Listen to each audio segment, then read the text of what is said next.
Buenos días. Hoy lunes vamos a meditar del Evangelio de San Lucas, capítulo 10, versículos 25 al 37. En aquel tiempo se levantó un maestro de la ley y dijo para poner a prueba a Jesús: Maestro, ¿qué he de hacer para tener en herencia la vida eterna? Él le dijo: ¿Qué está escrito en la ley? ¿Cómo lees?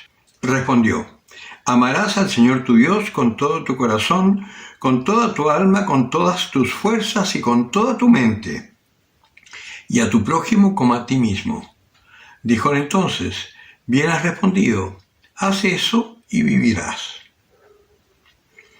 Pero él, queriendo justificarse, dijo a Jesús: ¿Y quién es mi prójimo?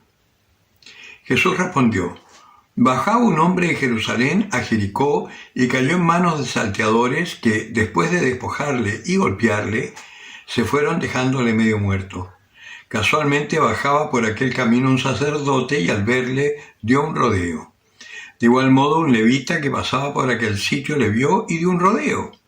Pero un samaritano que iba de camino llegó junto a él y al verle tuvo compasión y acercándose vendó sus heridas, echando en ellas aceite y vino, y montándole sobre su propia cabalgadura, le llevó a una posada y cuidó de él. Al día siguiente, sacando 2 denarios, se los dio al posadero y dijo: Cuida de él, y si gastas algo más, te lo pagaré cuando vuelva. ¿Quién de estos 3 te parece que fue prójimo del que cayó en manos de los salteadores? Él le dijo: El que practicó la misericordia con él. Díjole Jesús: Vete y haz tú lo mismo. Palabra del Señor. Nosotros con esta palabra ni siquiera necesitamos preguntarle al Señor qué tenemos que hacer para tener la vida eterna, porque con la respuesta que le dio este hombre la cosa está clarísima.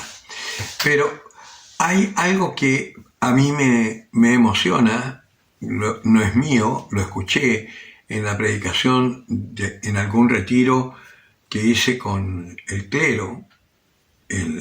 La persona que estaba dando, el sacerdote o el obispo, no me acuerdo, que estaba dando el retiro, hizo mención de una cosa que a mí me impactó, porque nunca lo había pensado. Pasó el levita, el señor de la ley, el que sabe los mandamientos, que cumple a la perfección todos sus propios preceptos, pero le falta el fundamental, que es de la caridad con el prójimo. Pasó el sacerdote, probablemente dio el rodeo, no vamos a pensar mal. Como dice una canción por ahí, iba muy apurado, probablemente porque iba tarde para el culto. Y llegó un samaritano. Ustedes saben que los samaritanos eran un pueblo de paganos que habían, muy sincretistas, habían mezclado un poco la cosa de los judíos con ritos paganos. Entonces, los judíos no se juntaban con los samaritanos porque quedaban impuros si tenían contacto con ellos. Pues el que paró era un samaritano. Iba camino de Jerusalén.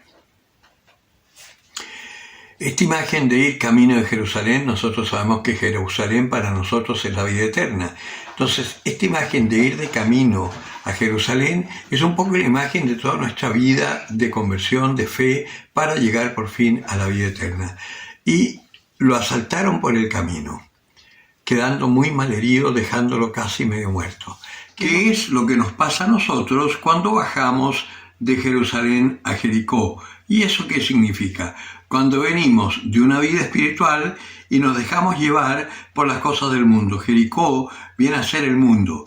Y al ir bajando, por supuesto, al alejarnos de la fe, de la oración, de los sacramentos, el pecado va haciendo heridas en nosotros, llegan estos bandidos y que nos dejan medio muertos. Porque aunque no tengamos conciencia de pecado, nosotros sí podemos experimentar las consecuencias de nuestros pecados.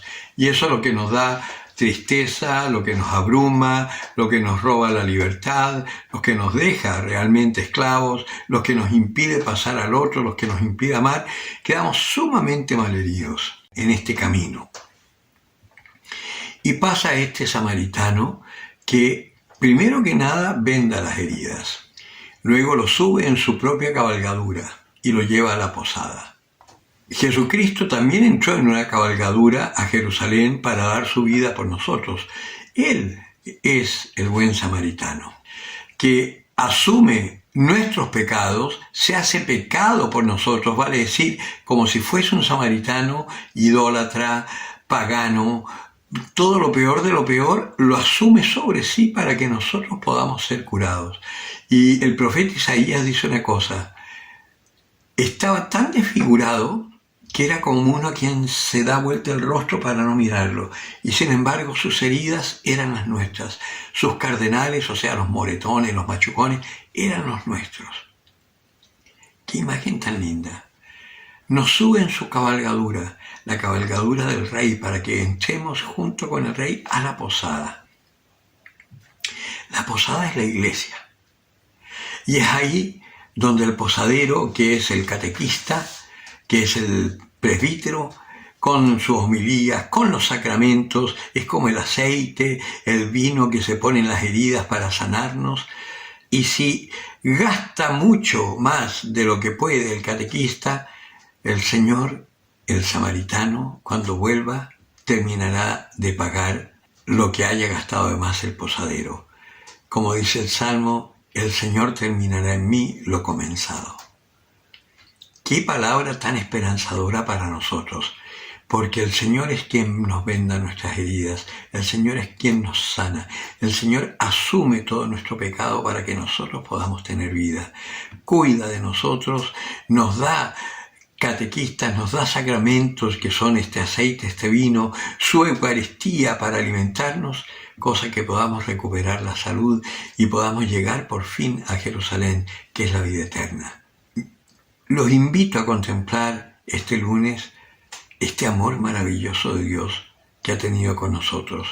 Y no nos escandalicemos de los que pasaron de largo, porque quizás ellos también necesitan ser curados y el buen samaritano llegará a su lado en algún momento. Mientras tanto, nosotros podemos hacer algo por ellos, orar.